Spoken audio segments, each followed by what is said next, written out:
and that his hope for the group was that they would generate, by putting their heads together, some very productive ways to help people learn solution focused. And Insu hoped that it would result in people writing some useful books, of course, which did happen, and articles.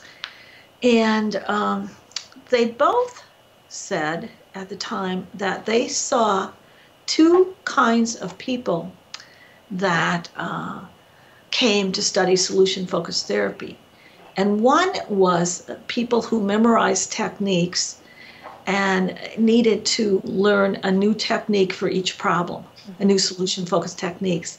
And then the other kind of student was someone who really understood the tenets and memorized the solution-focused basic exception questions and numerical question and scaling questions.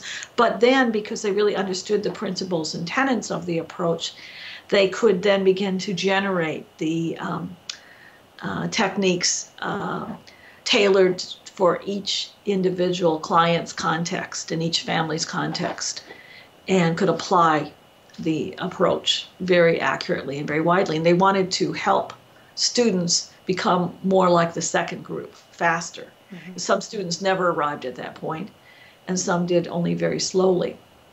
And so that was their goal in doing that.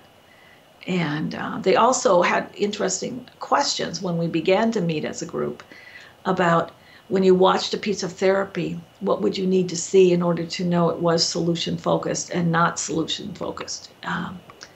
And of course, one thing was that the clients would feel, they would demonstrate that they felt understood and listened to by nodding. And another one was that the therapist would incorporate the client's own language, mm-hmm. and that the goal, first of all, there would be a goal, and that it would be based on something the client wanted. And the third thing was that the therapist would not engage in behaviors that were inconsistent with the solution-focused approach, such as interpretations. And so we had a lot of fun watching a lot of sessions that way. And it was a very active group, a very generative group. I think there were 6 books were written in the first 3 years. Mm-hmm. Maybe it's more than that, and many articles. But that's how that got started. And we would meet over at the university, and then people would come back to our house and eat. Steve and I did a lot of the cooking, and we talked long into the night about what was and what wasn't solution-focused.